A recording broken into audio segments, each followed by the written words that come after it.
Imagina dedicar 4 años de tu vida, con un equipo de 45 personas, millones en inversión y toda tu creatividad, a construir un mundo completamente nuevo, solo para ver cómo, poco a poco, se desmorona ante tus ojos.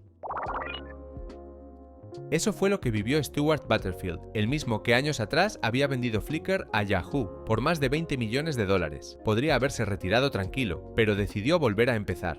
Cansado de la rigidez corporativa, en 2009 reunió a sus viejos amigos de Ludicorp y apostó todo por un nuevo sueño, un videojuego cooperativo, sin violencia, sin enemigos, donde el corazón del juego fuera la imaginación. Lo llamó Glitch. La premisa era tan extraña como mágica. Un mundo en 2D habitado por gigantes soñadores. El objetivo, crear, explorar, colaborar. Era como si alguien hubiera mezclado Alicia en el País de las Maravillas con un juego indie y lo hubiese lanzado a internet con 17 millones de dólares de respaldo.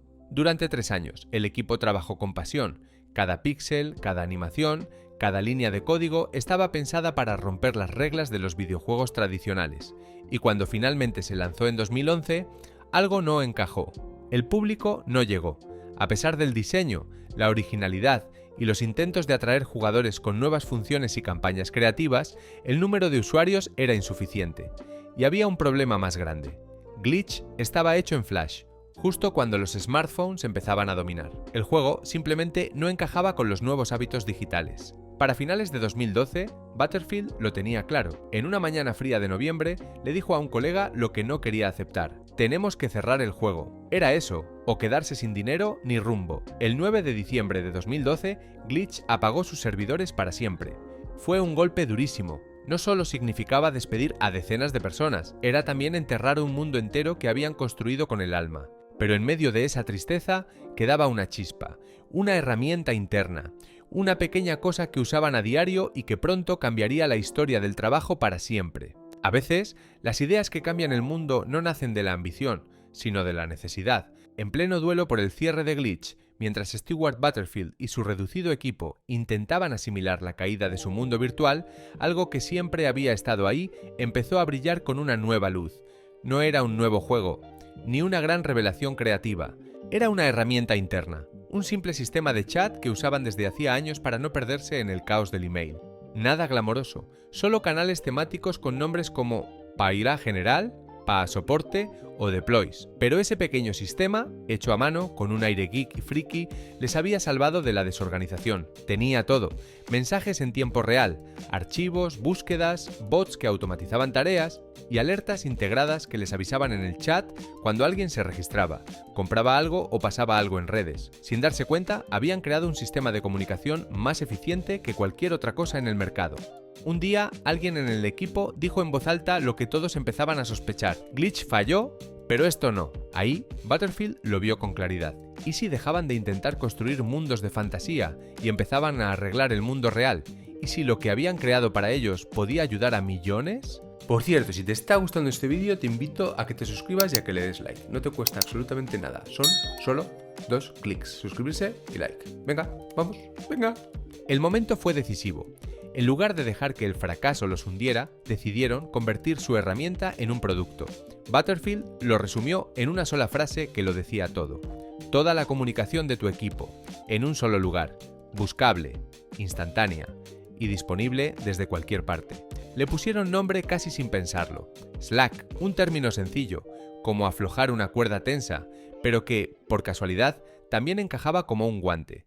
Searchable Log of All Conversation and Knowledge, registro accesible de todas las conversaciones y el conocimiento.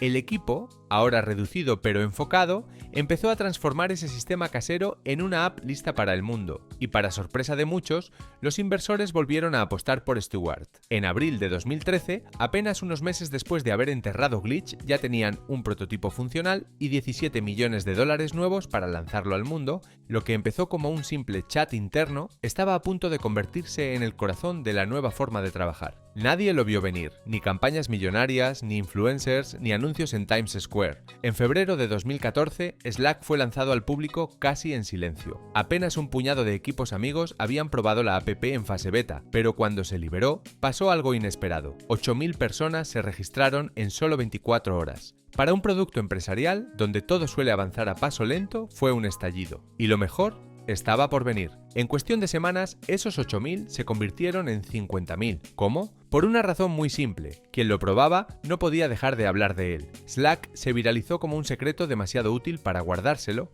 Cada usuario era un embajador involuntario. Invitaban a sus colegas, esos colegas a otros. Y así, sin gastar casi un euro en publicidad, Slack empezó a infiltrarse en oficinas, agencias, startups y equipos remotos de todo el mundo. ¿Por qué funcionó tan bien? Porque resolvía un dolor que todos compartían: el desorden, los correos eternos, las reuniones innecesarias. Slack ofrecía algo radicalmente distinto, un espacio único donde toda la comunicación fluía en tiempo real, organizada por canales, con historial accesible al instante. Nada se perdía, todo era fácil de encontrar. Y además estaba vivo. Slack no era solo una herramienta, tenía alma. Podías reaccionar con emojis, enviar GIFs, reírte con tus compañeros, incluso hablar con un bot que parecía entenderte mejor que tu jefe. Ese bot, Slackbot, nació casi como una broma interna. Stewart Butterfield usaba un canal privado para dejarse notas a sí mismo. Un día pensó, ¿y si este canal me respondiera? Y así nació Slackbot, el primer compañero virtual de oficina que no te juzga por hablar solo. Slack no solo facilitaba el trabajo, lo hacía más humano, más divertido. Por eso, muchos usuarios decían lo mismo. Slack se siente como un compañero más en el equipo. Y mientras el entusiasmo crecía, Butterfield aplicaba una jugada maestra. Un modelo freemium. Usar Slack era gratis. Cualquiera podía empezar sin pedir permiso al jefe. Solo si el equipo necesitaba más funciones, pagaba. Eso eliminó cualquier fricción. Y como el producto era realmente bueno, el salto al plan de pago ocurría solo. Si has llegado hasta aquí, te invito a que te suscribas a nuestra newsletter vocaciondigital.com, donde cada semana hablamos de marketing y emprendimiento. Además, por hacerlo, recibirás inmediatamente este ebook de aquí, donde te cuento 7 empresas rentables que yo mismo he experimentado. Sin más dilación, seguimos con el vídeo. Slack no necesitaba vendedores, se vendía solo.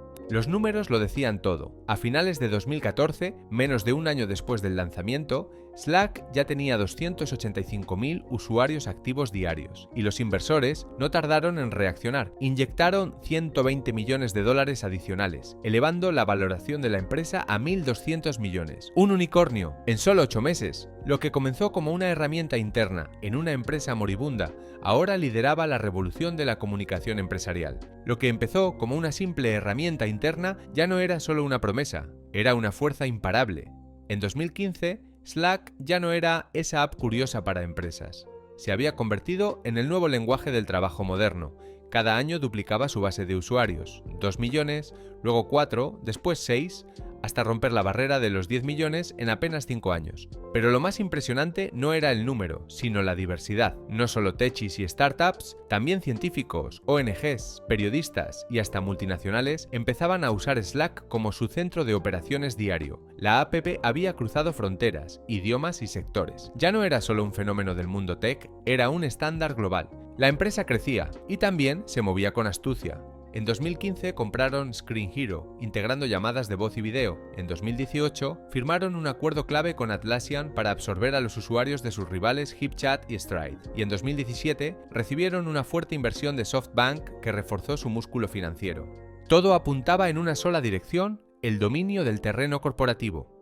Y entonces llegó el gran salto. En junio de 2019, Slack entró a la bolsa, no por el camino tradicional, sino con estilo propio. Un listado directo en la bolsa de Nueva York. Nada de roadshows, nada de bancos. Slack quería jugar con sus propias reglas, y lo logró. Debutó con una valoración de $17.000 millones. Era el sueño fundacional hecho realidad. Una empresa nacida de un fracaso, ahora cotizando junto a los gigantes de Wall Street. Pero justo cuando celebraban, apareció un nuevo desafío, o mejor dicho, uno viejo con más fuerza que nunca: Microsoft. Desde 2016, el gigante de Redmond había estado observando. Intentó comprar Slack sin éxito, así que optó por otra estrategia: aplastar. En 2017 lanzó Teams, su propia alternativa, integrada con Office 365 y empujada agresivamente en cada paquete corporativo. El movimiento fue brutal. Para 2020, mientras Slack tenía 12 millones de usuarios activos diarios, Teams ya superaba los 115 millones. Era una lucha desigual. Slack seguía siendo el favorito entre startups, agencias creativas y el mundo tech, pero Microsoft jugaba en otra liga, la de las grandes corporaciones. Slack no se quedó de brazos cruzados. Acusó a Microsoft ante la Unión Europea por prácticas anticompetitivas. Pero internamente sabían que no bastaba con resistir. Necesitaban un aliado, un socio lo bastante fuerte como para equilibrar el tablero, y pronto esa oportunidad tocaría la puerta con una cifra que nadie esperaba. En diciembre de 2020 el mundo empresarial tembló. Salesforce, el gigante del software en la nube, anunció que compraría Slack por 27.700 millones de dólares. Era la mayor adquisición de su historia, y una de las más grandes jamás vistas en el sector tecnológico. La razón, muy clara, Salesforce llevaba años buscando esa pieza que le faltaba, una plataforma de comunicación que uniera personas, datos y herramientas en un solo flujo de trabajo. Y Slack no solo tenía la tecnología, tenía algo mucho más valioso, tenía el corazón de millones de equipos en todo el mundo. Mark Benioff, CEO de Salesforce, lo dijo sin rodeos. Es una de las plataformas más queridas de la historia del software empresarial. Juntos, vamos a definir el futuro del trabajo. La pandemia de COVID-19 solo reforzó la lógica de esta unión. Con millones trabajando desde casa, Slack se convirtió en el pegamento que mantenía unida a la cultura de las empresas. Salesforce vio la oportunidad perfecta: integrar CRM, datos, analítica y comunicación en una sola experiencia conectada. Slack sería el centro, el nuevo sistema operativo del trabajo digital.